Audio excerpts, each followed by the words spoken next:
Hello everyone and welcome back to Scottish and Scared. I'm Stefanie and I hope you're all doing very well. I would like to first apologise for my croaky voice. I am very sick at the moment, but that is neither here nor there. This week I have something very exciting for you.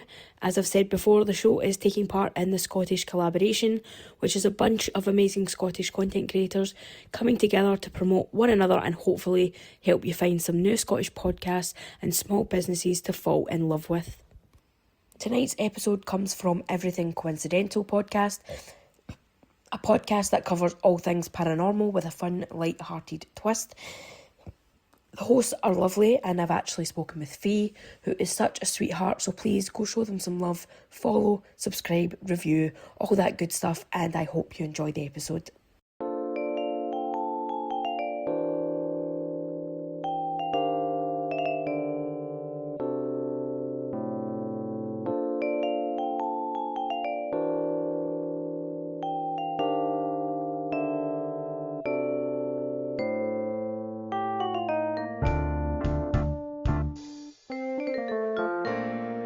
Hello everyone and welcome back to the Everything Coincidental Podcast. It's no coincidence you're here. I'm Abby and as always I'm joined with Fee. Hello. We hope you're all doing well. And today we're going to be chatting about, I'm talking about the speaking tree / oracular trees / trees of the sun and moon. They're all the same thing but they have different names. And Fiona's talking about the El Chupacabra. For those who don't know how to... Oh, you're going to sorry, say... on you go. For those who don't know how to pronounce it, it's Chupacabra. So if you want to break it down, it's Chupacabra. So do you want me to say it and you can say it back to me? Yeah, go on. So Chupacabra.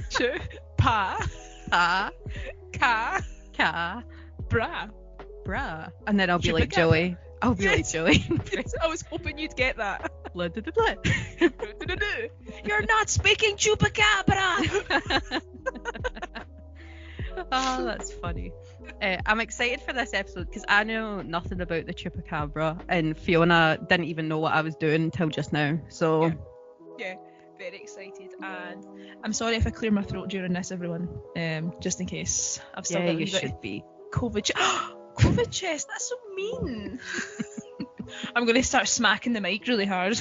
Or biting it. She sometimes bites the mic and it makes the most annoying noise.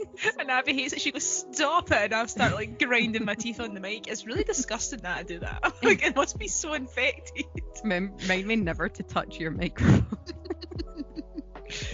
This is actually yours. When we met Stephen, that is actually I switched them, so you've been licking the one I've been spitting. I don't lick mine, so it's okay.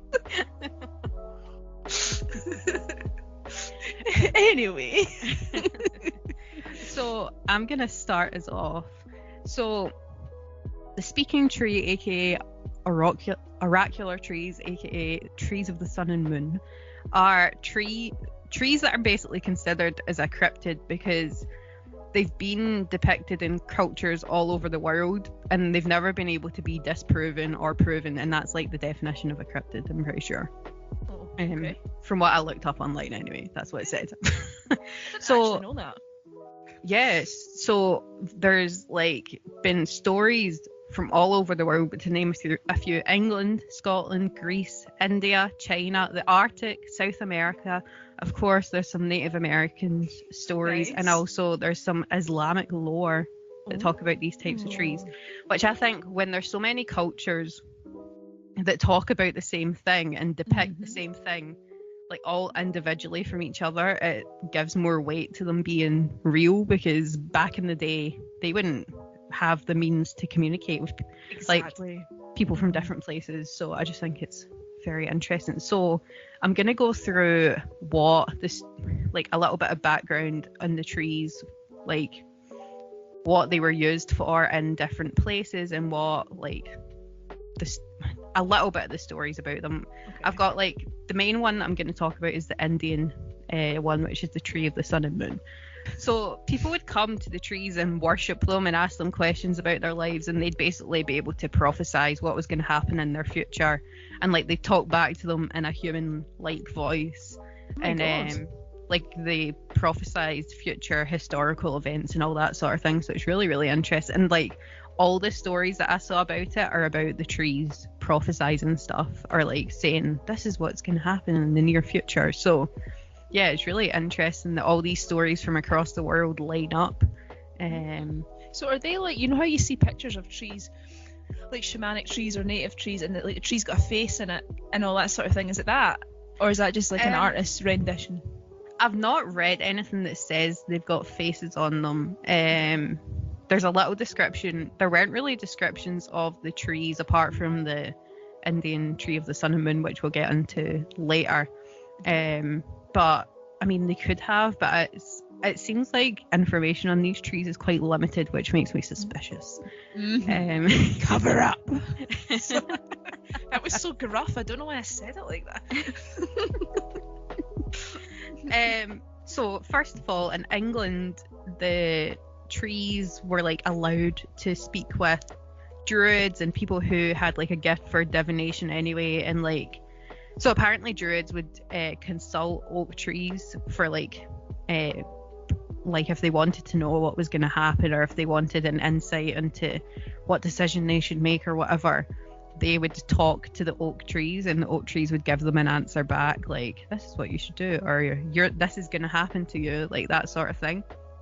Super interesting. Another story, a Greek story, is there's apparently a story about two philosophers arguing beneath an elm tree in Ethiopia, and then the tree started speaking to them to like interject in their argument, like just like, I've got an opinion on this. But the annoying thing, so all these stories are going to seem like I've put no effort in, but every single one of these I looked in to try and find more of them, and this is literally all that's on them online. So I'm like, well, where are people getting this from if that's like, because I typed in the Greek talking elm and like nothing came up apart from this tiny sentence I've just read you. It's really bizarre. And see, when you're saying that the tree talks back to them, does it like actually talk back like how we're talking right now? Yeah, so it talks back in a like human, it says a human-like voice, but it like speaks to whoever in the language. And they can hear it out loud. It's not in their heads they're hearing it, like it's out loud. No, it's out loud, and we'll get to that later, but okay. Yeah, it's super weird. In Ireland, a tree can help a person look for a leprechaun's gold. Although normally the tree doesn't know where the gold is. Whatever that means. No one does. Yeah. Again, I looked that up more, couldn't really find anything on it, so I don't know where that's came from. But anyway, this one probably has more weight behind it. This is the weeping date palm tree, and that's Islamic lore. So apparently Muhammad was when he used to deliver his sermons, he used to do it like leaning or standing in front of a date palm tree. And basically they built like a pulpit somewhere else where he started to go and give his sermon, and like the first time he went to do it, they heard a crying noise and they noticed it was the tree behind them, and he went and basically embraced the tree, and he was saying, oh, the tree's crying because it's not getting all the religious knowledge and stuff like that it used to get. And apparently like all of his congregation saw this, and like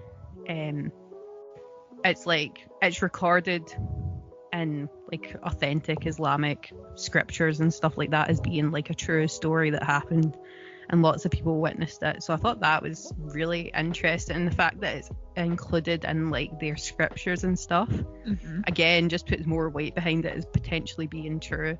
It's just really interesting how they're all, I don't know, it's just fascinating. Yeah.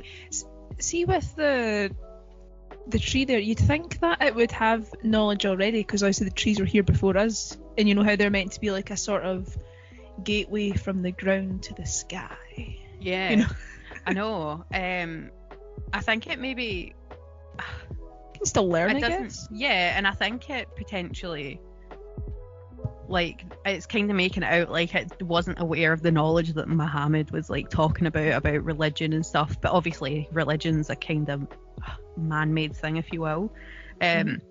So it could be that like hearing the stories or whatever, but I just thought that was interesting. Potentially, yeah.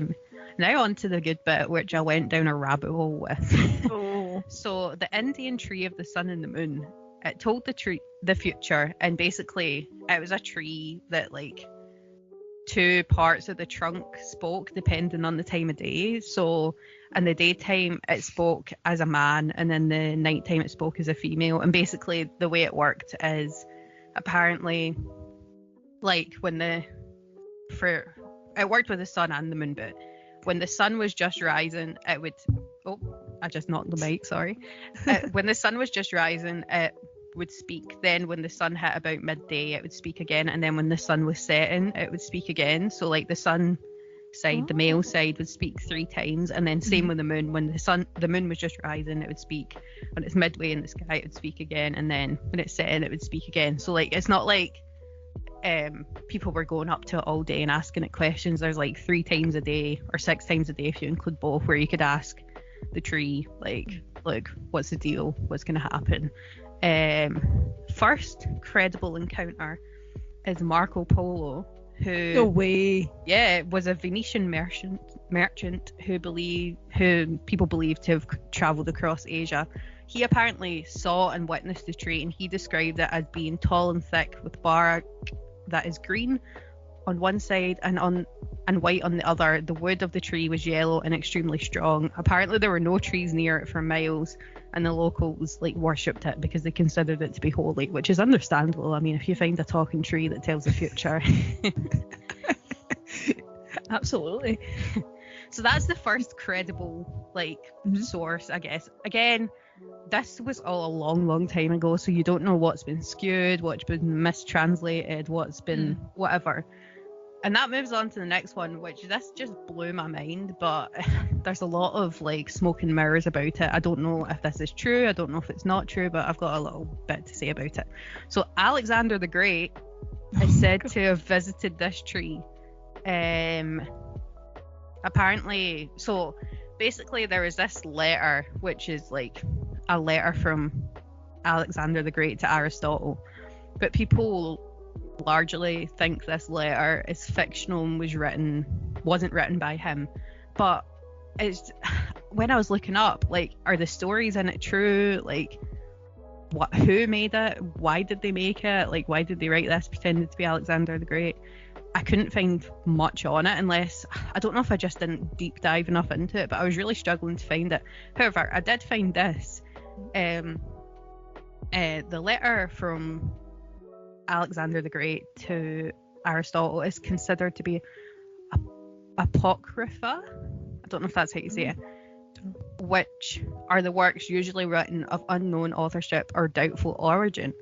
The word was first applied to writings which were kept secret because they were vehicles of esoteric knowledge considered to be too profound or too sacred to be disclosed to anyone other than the initiated. It was later applied to writings that were hidden not because of their divinity, but because of the questionable value to the church. What does that remind you of? Celestine prophecy. So I just thought that was really interesting, because again, struggling to find out what the deal is with this supposed letter. And then when I looked it up, it said it's considered apocrypha. I think that's how you say it. Which is like, it could be that it's unknown who it's written by, but also it's to do with things being too profound or like stuff that doesn't help the church. So I just thought you'd find that really interesting. I went down a bit of a rabbit hole with it. The information, the best. Yep. The information on this is like very mixed. But basically Alexander went to the tree with like 10 of his friends and with some people who spoke like the native tongue at that time.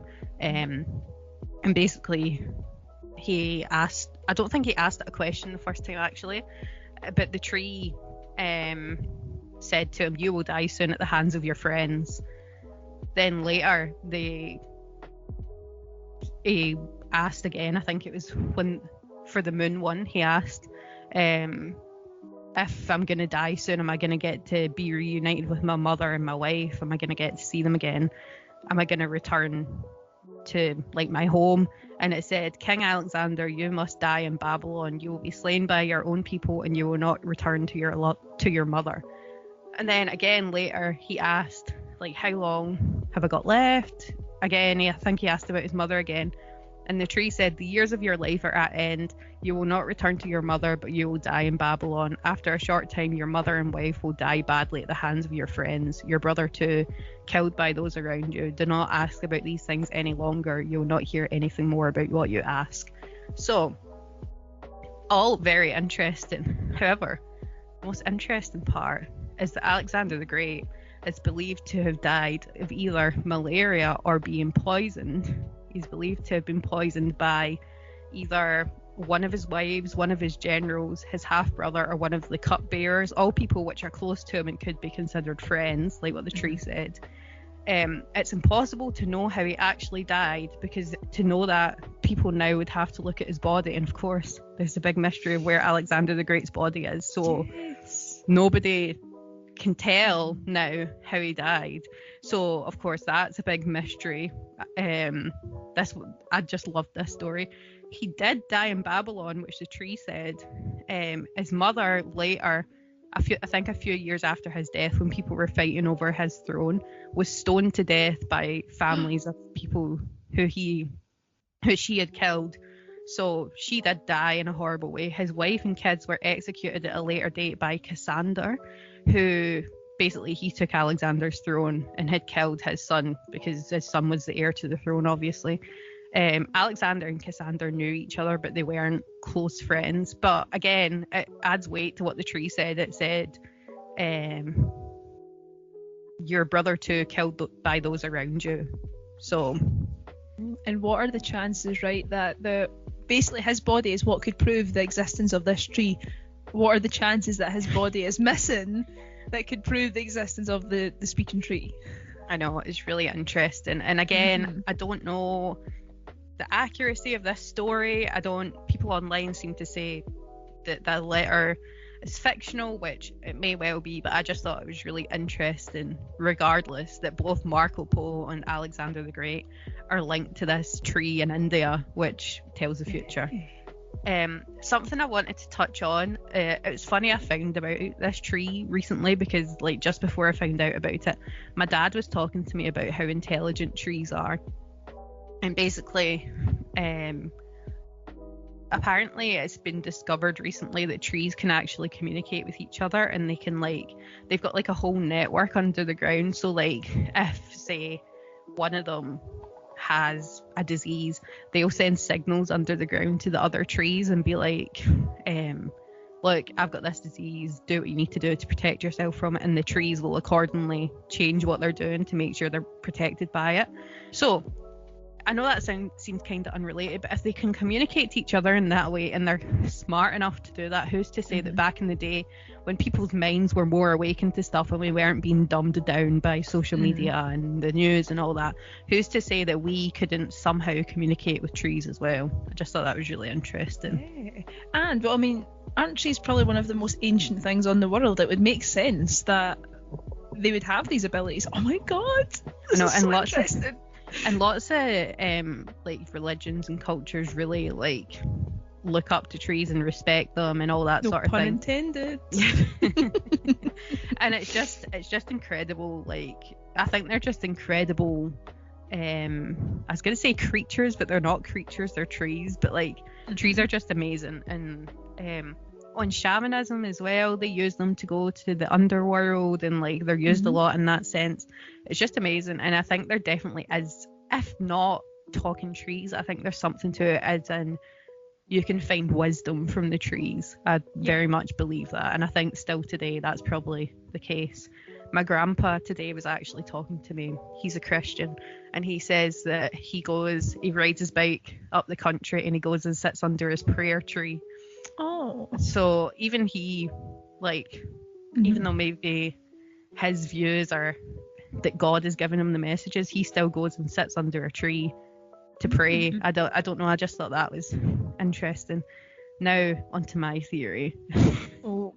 If you're wisdom is treeling. If if you're into Lord of the Rings, you probably already know what I'm going to say. My theory is the Ents are real, which Ents are the talking trees in Lord of the Rings. Oh, right. I've not seen it in years. Right, okay. So basically, as soon as I started reading this, I was like, oh my goodness, this sounds like Ents from Lord of the Rings. I was getting all excited about it because I'm a nerd. And then when I was looking for information on it, there was a bit underneath that had a comment section. Everyone was like, Ents are real. This is proof that Ents are real. And the last thing I want to leave off with, in honor of one of my favourite characters in Lord of the Rings, is sounds like orc mischief to me, and that's all I'll say for the for the Lord of the Rings fans. The end. And scene. Scene. That's so interesting though. I'm genuinely picturing like an old native pictures of trees, and the trees have got faces in them in the trunks, and like people are talking to them. Have you seen that sort of picture before? Do you know what I'm talking about? Definitely know what you're talking about. That's what I'm picturing that these things looked like. So see, in Lord of the Rings, could the trees walk and stuff? Yeah. Or was I thought so. Yeah. So the trees weren't originally trees, but they like herded trees, and then the more they did it, the more they became to look like trees. I think that's how it worked. Interesting. But yeah, Lord of the Rings has a lot of symbolism and stuff like that in it. It's really incredible. But yeah, that was just it was just a little funny thing at the end. But yeah, what do you think about these oracular trees then? I thought you'd love it because it's so different to anything we've talked about before. Yeah, and it's like it's not an actual like monster either. It's there to it's not out there leaving all these trails and mysteries. It's there to try help people, essentially. Oh, maybe that's what we're doing wrong. Maybe we need to go hug a tree and ask it for some advice. But it's so funny because I had never heard of this before, but I always remember thinking, even when I was younger, and I know it's a thing that a lot of people say, is that there's wisdom in trees, and I don't know, there's something to that, and that's why I just love this idea so much. Okay. It must be because I don't know if the thing to count the age of a tree is accurate, where you count the rings within the. I think it is. The stump. Is it right? Well, when you think it, like, there's so many really old trees, and it's like they must have so much knowledge, I guess, in them when you think about it. Yeah, I mean, look at those big ones that are in the big forests in America that you can't even put your arms around. Yeah, they're massive. Is it in like California and all that? They're huge. Yeah, I think so. Yeah, I know the ones you're talking about. Yeah, they're unbelievable. It's incredible, and I think we could learn a lot from the trees. Well, maybe when people are taking mushies and they say they hear things from the trees, that's what it is. It's actually those talking trees. It could be. Actually, when I was looking at the website I was looking at had like theories to debunk. It was like psychedelics. Oh no. But then we know psychedelics might not be what we thought they were, because we learned that at the conference. So yeah, that is very true. Oh no, I definitely think there could be something in that. I don't see why not. And plus, like, loads of people, like I guess the hippies and stuff, are big on trees, but I suppose they're not like something we could go by. But then again, if they were taking psychedelics, and psychedelics aren't just drugs and maybe are some kind of gateway, then it would make sense. Yeah, I definitely agree with what you're saying. I think the whole tree thing is very plausible, and like I said, it might not even be that the tree is talking out loud. It could just be when people's minds were more open to things, they were more aware of what energy the tree was giving up, or they were more able to interpret what other creatures maybe wanted or were saying. Like, I know that sounds very woo-woo, but I do think that compared to back then, I feel like our brains are very limited in what they can do because we've got so many other things distracting us. Yeah, we're very closed off, and like, I mean, it's not the most woo-woo thing we've said, let's be honest. So no, that's true. I think talking trees is more plausible than anything else we've talked about, probably. More plausible than time travel, a Sasquatch that can portal, Oh man, that's funny. Oh, I kind of wish there was a connection to our things now. Maybe there is. Maybe this is all connected, like what we keep saying, but we'll never know. Or will we? Dun dun dun. This is where Fee's like, I secretly looked up this tree too, and I found out it's connected. And the tree is called a Chupacabra. I just love saying the name. It is fun to say. It is. Well, shall I lead us into the Chupacabra talk? Go for it. Watch this, I'm probably pronouncing it wrong, but so yeah, the Chupacabra is a Spanish word, and it means goat sucker. Goat. I forgot to pronounce T there. Goat sucker, and it's essentially, I know, stupid, right? These monstrous beasts. They're from Latin American folklore. They are said to basically drink the blood of goats and other what do you call it? Not wild stock. What's it called? Livestock. Close to wild stock.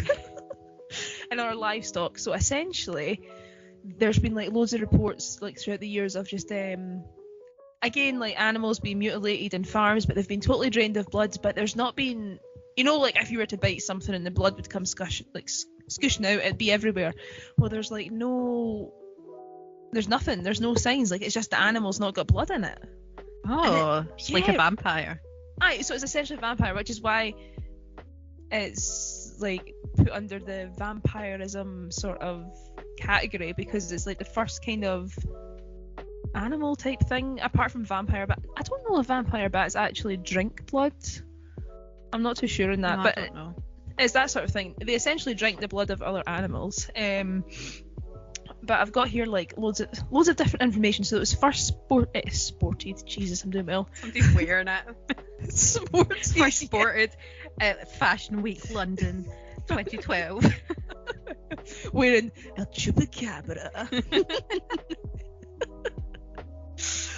It was first sighted or spotted, whatever, in Puerto Rico back in 1995. But I will get on to the timeline and stuff later. But first I wanted to talk about different sightings, as in what people think it looks like.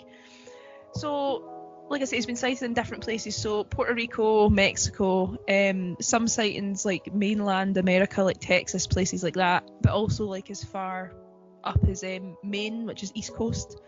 And there's been sightings in Russia and the Philippines, which is interesting because apparently in the Philippines there's something called the sigben. There's something in the Philippines called the sigben, which is similar to the El Chupacabra. And it's a hornless goat. So there's like a weird goat connection going on here. Yeah. But essentially in like Latin America, it's described to be like the size of a small bear, and it's like a reptile, and it kind of like walks like a kangaroo, or like that's how it. Now kangaroos are like. No one can see me, but I'm doing it. You know what I'm trying to say, right? Yeah, they've got the wee arms out. The wee arms out and the bouncy bounce. That's how it's meant to like move, and it's got like spikes down its back and all that sort of thing. Yeah, Creepy. but in like Texas area, it's described as being like a dog type creature. Kind of sounds similar to a skinwalker, can I say? Short front legs at the front, but the long legs at the back, and it's like all unbalanced, and it looks like shaved. It's not got hair, but it's like a mutated dog. But scientists have debunked it, saying, it was some kind of disease that wild stray dogs had, and it was the stray dogs that were attacking the livestock, which definitely in cases I do believe. Yeah. But stray dogs don't drink the blood of other animals. Say. Yeah, exactly.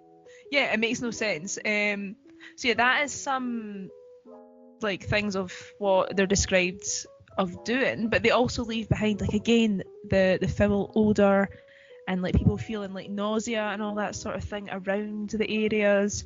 So again, wait for it. It is characterized as being Southern America, I'd say. Southern America's equivalent of a Sasquatch. What are the chances that I would find something else that was the equivalent of a Sasquatch?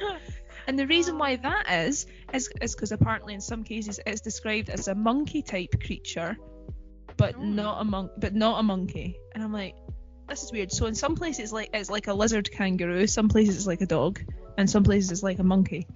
Now, did you ever see Scooby-Doo Viva La Mexico? I think that's what the film was called. Probably, yeah.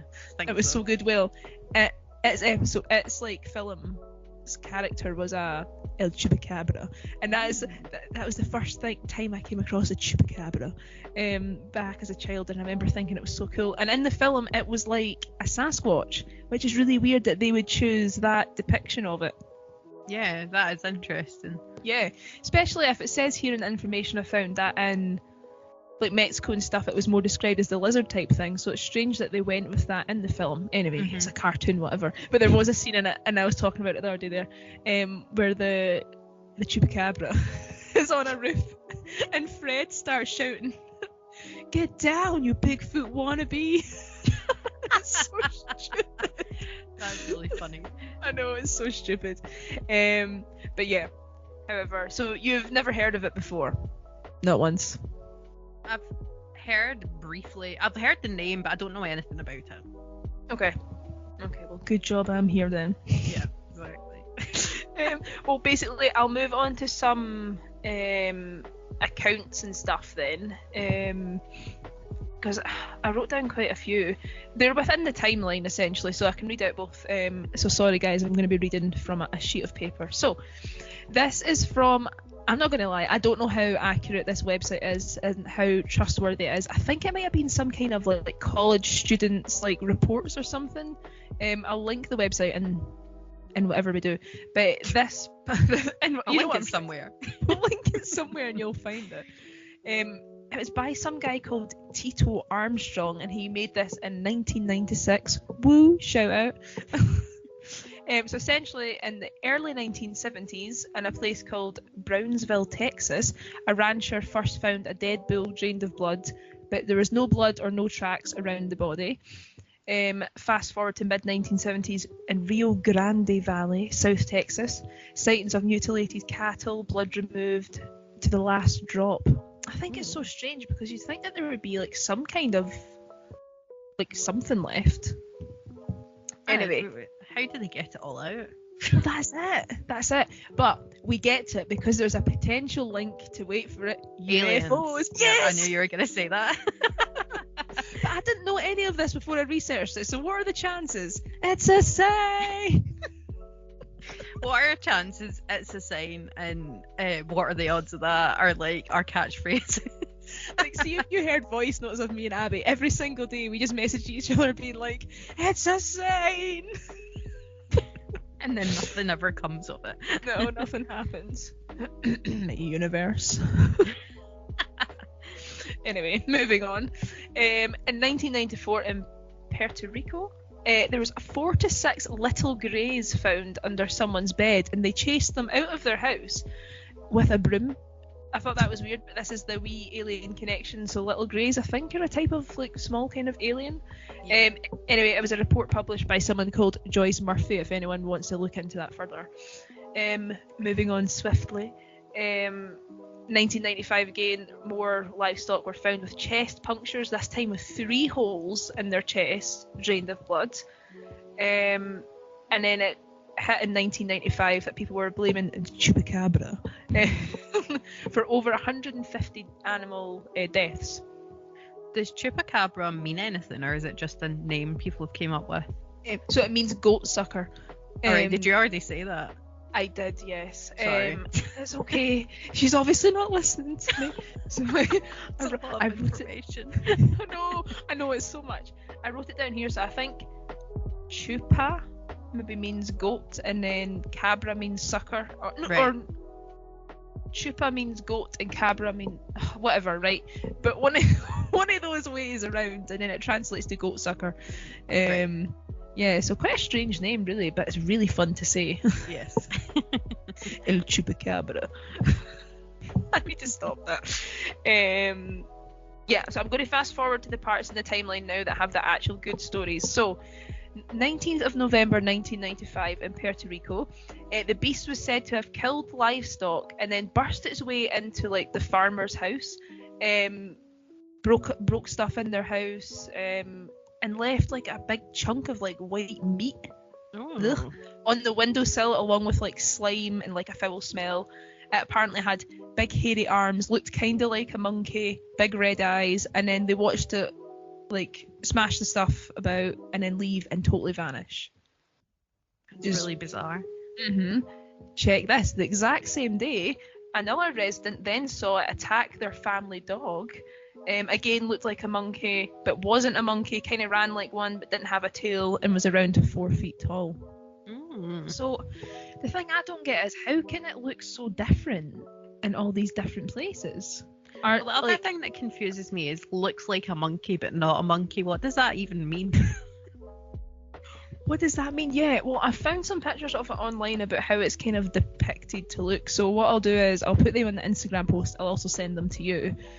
So I don't know if this is why there's like the alien connection, but the alien theory that I have found is pretty cool, which I will get to. But this one, they were said to have not attacked like humans before, and it's just animals they go for. But this one, the person got attacked. So get ready. 21st of December, right, at 3 a.m, and this was in 1995, the story starts, the man was out washing his car. I'm sorry, why are you out washing your car at 3 a.m? Like, I'm already questioning the credibility of this story. I totally agree. So he was out washing his car, he got grabbed and attacked from behind. He turned around to try fight the intruder off and realised what looked like a big hairy gorilla monkey man, was around 5 feet tall. He tried to fight it off, it eventually ran off, and he like looked down and he had like cuts and everything, like claw marks sort of scored across his abdomen. So that was a strange one. I wasn't sure I really liked that one that much, but we'll go with it regardless. This is when it's getting near to the UFO stuff, but also I feel has the connection to the skinwalker, because essentially, actually the same time, December 1995, a pregnant cow was found dead and mutilated, had no blood in its body at all, and it had no organs. Its organs had been all totally taken out. Yeah. But again, there was no blood or anything lying around. The cow had been cut from like its tongue all the way down its body to like essentially its ass. Everything had been taken out. The baby cow had been taken out. The reproductive organs had been taken out. Absolutely everything. And I thought, well, didn't you say that about skinwalkers? That's been reported. Apparently, with skinwalkers, sometimes they'll remove the reproductive organs, and that's it. Weird. What is that? Bizarre. Yeah. And apparently, again, like the skinwalker, there was like keyhole precision in the cut. Like, it wasn't. There's talks that like it's been occult people that were doing it, or Satanists and stuff. But at the amount of killings that there was in like one day for animals, they said it was impossible that it was a bunch of humans going around doing it. Also, if it was Satanists, I don't think they'd care to make it not messy. Exactly. They'd probably want the blood everywhere and stuff like that. Yeah. Then again, no offense to Satanists, because we don't know what you do, so maybe we should do an episode on Satanists. But no, bear with me, this other one's weird, and then we'll get to the alien theory. So, May 9th, 1996, a 7-year-old boy and his family noticed their front door had randomly opened in their house. And at that point, they saw a 3 to 4 foot creature with scaly skin, clawed hands, red eyes, and a row of spiny spikes, like kind of bony spikes, running down from its skull to its bottom of its back. It was in their house. Apparently, it mumbled and gestured at them, and then proceeded to like beat up the house, trash the house, and then like jump on the little boy and like stand on his chest and stuff, and then leave. See, when you said beat up the house, I just imagined it like punching the house, like the wall. Give me your lunch money. Give me your lunch money, punk. El Chupacabra. No. You know what I mean? Like trash the house. Yeah. No, I know. Yeah. When you said it, that's just what popped into my head. It makes so much sense now. I'm picturing that Pokemon that's constantly wearing boxing gloves. I don't remember what it was called, but it was like a wee aggressive thing. But yeah, so apparently it left a musty, wet dog smell. And apparently it's similar to how it looked is similar to the New Jersey Devil, which is a cryptid. How do you say it? I can never say the word. Cryptid in New Jersey, which I'm not going to go into because We're talking about El Chupacabra. That's a story for another time. For another time. Satanist versus the New Jersey Devil. Dun dun dun. I mean, that would make sense because the devil. Aww. I thought you did that on purpose. No, I didn't. Oh man. Right. Okay. Enough. On to UFO theory. So, as always, when these sightings have happened, what has also been sighted at the same time? Sighted at the same time? Santa. Lights. Yes, Santa. Santa's an alien. I mean, that would explain how he gets around the world so quick. And it's not reindeer. It's just like little grey men. Red noses. E.T. phone home. Anyway, sorry. Yeah, so strange lights in the sky have been reported, UFOs have been reported.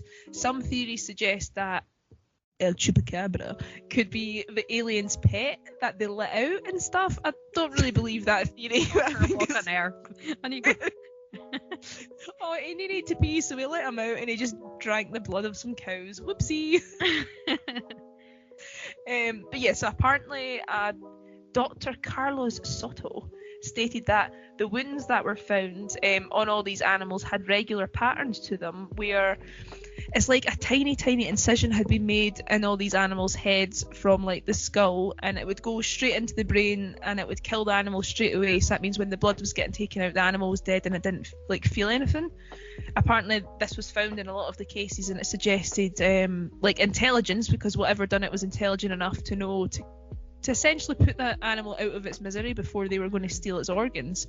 So they're saying that it could be some kind of alien intelligence where they're taking the stuff and doing experiments. well, have I heard that before with aliens about I'm pretty sure I've heard about things having their blood drained. That's why when you said about it, I was like, aliens. Alien connection. Well, I've got another quick article, like alien connection article here, and then I will like close it off and then end it on the little funny that I've got for you. But the alien article that I had was quite strange because apparently, like in connection to it, the government have captured chupacabras before. But the article was like, oh, it's been covered up. Of course, it's been covered up. Blah blah blah. So on the 18th of November 1995, a luminous disc, some that makes no sense, this grammar's terrible, 40 foot in diameter with a row of dark windows around its centre rim, positioned itself over the antennas of the radio station in this town. The electronics in the area, all went kaput, as they do, and then chupacabras were then sighted like not long after that. So they're saying that could they have come from the spacecraft or like, are they linked? So it's very interesting. A female witness also observed the creature in the early days of November as well. The creature meaning the chupacabra with the UFO. So there you go. I know, but what I'll do is I'll link. Did you say that's a tree? Intriguing. Oh, intriguing. See, no, we're not talking about trees right now, Abby. That was earlier. El Chupacabra is actually a tree. It's interesting. It would make sense if they were linked to aliens, because if they're not just like a creature, then like when you think of aliens, you think of slime and all that. And didn't you say in a few of the reports there's been slime or like that sort of substance left behind? That would make sense. And I guess it would make sense as to how in some places they're cited as being different types of animals, I suppose, because you get different types of aliens. So yeah. I did reach out on Reddit, and a few people on Reddit got back to me with their encounters and stuff, which was really interesting. One person said that some local guy or whatever used his pet goat as bait and shot one of the chupacabras down. She, like, before it could get to the goat, she did send us in the picture. However, when I tried to access the picture, it wouldn't let me access the picture. How weird is that, though? So yeah, why does that happen every time we research and stuff? They're on to us. Yep. But yeah, so I have a couple pictures that I sent you, and I'll Yes. post if you can have a I'll look. open that up now. Yes. Essentially, a guy sent these pictures in on Reddit, and he was basically saying, what the hell is this? And if you look, it does kind of look like it's standing up like a kangaroo, but it also really kind of looks like it's a monkey as well. Can you see it? Yeah, it's weird. It's confusing me that like it kind of looks shiny. Like, see if you look at where the head Uh-huh. is, which makes me curious. It's such like it's so hard to make it out properly. I mean, But that's could really it be- interesting. See the way it's kind of leaning forward? Could it be someone on a bike pedaling, leaning forward? It could be, but then there's the thing that looks like an arm or something, which is like Aye. Yeah, that's true. I don't know. I It's a kind of confusing picture. Yeah, I it's wish it was very better creepy. quality. So Yeah. The Which- interesting thing is this was in Estonia, so that's not even obviously in America at all. So yeah, with these things, that like what you were saying earlier with the trees, with these things being in different areas of the world, it just adds to the credibility. Now, I don't know if Chupacabra is real. I'd like to believe it is, but I mean, if it got disproved, I wouldn't be that heartbroken as it would be if someone disproved the Sasquatch, which obviously they can't do because Sasquatch is real. But yeah, it's just, I think it's because of the film and stuff when I was wee. yeah, So yeah, the mystery of it since then. But what do you think? What do you think? I'm interested. Mhm. I kind of don't understand how it can be the same thing if it appears as something different in each place. Yes. So how is it a monkey in some places? How is it a lizard in other places? How is it like kangaroo? That's a part that kind of makes me be like, is it, not saying that those encounters aren't real, but being like, Yeah. is it the same thing or is it something else? But I am intrigued by it, and the alien connection I think is the most plausible part. Like, Yeah. I definitely think it seems like there's something to that, because there is like a thing with aliens draining blood and not leaving a trace of having done it. So it'd make a lot of sense with that. I'm intrigued. I don't know if I'd say I definitely believe or I definitely don't believe, but yes, I'll think about it. Yeah. No, I think I stand with you on it. I think if any of the things that it apparently looks like is going to be accurate, I'm going to go with more the kind of lizard kangaroo thing, because then it would make more sense that it'd be connected to an alien. Just Yeah. And because if it looks again- like a monkey, then isn't it like just a Bigfoot in that case? exactly, or just a monkey. But no, like I totally agree. Well, I just wanted to round the segment off then with a little thing I want to call El Chupacabra made me do it. Essentially, I found a couple articles online, and it's just people going out their way to blame like cryptids on like murders they've committed. So recently, a few days ago, a guy in Oklahoma has been arrested and jailed for first-degree murder, but he said like the Sasquatch made him do it. He was out fishing with his friend, and apparently when they were out fishing, his friend summoned a Sasquatch to kill him, so he had to then kill his friend in return before the Sasquatch could come kill him. What? Right? So the guy was just out fishing, and then he got murdered because his pal was like, oh, you just summoned a Sasquatch. Yeah. And then the other weird one I found was some boy had been watching some vampire film so much that he had convinced himself that the vampire queen in the movie had been telling him through the movie that if he killed his friend, she would make him an immortal vampire. So he killed his friend for this fictional character. And then obviously got put in jail and stuff, and then was found dead like a year later. So clearly he killed his friend because he was obviously insane or whatever, and then didn't get the immortality he was promised by the vampire queen. So I don't even know what to say about things like that. yeah, so I just thought it was a wee stupid thing that I thought that's funny. A wee. So yeah, don't you be blaming the trees when you murder me.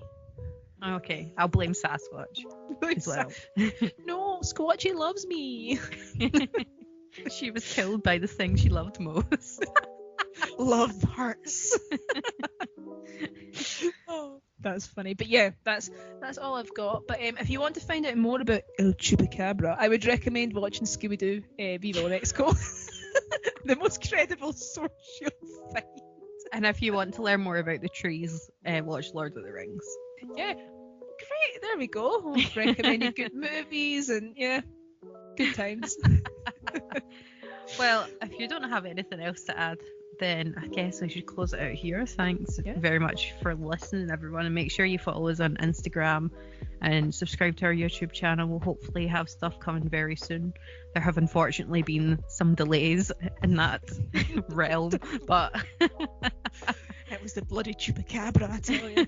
We need to find a tree and ask the tree when it's going to happen. Yes. Remember when we went into the woods and that tree started creaking and it was so scary? It was so scary, but it was a timing of it. So we went into the woods, it was quiet, then all of a sudden it just went, and we went, I screamed, you screamed a little bit. You're so brave in these situations. I just get so I'm scared. the level-headed one. And I run away like Scooby and Shaggy. Like, yeah. I'm Velma. You're Velma. My glasses. Oh, anyway, yeah. So, yeah, do all that stuff, and yeah, we'll see you next time. Thanks very much for listening. Bye, guys. Bye.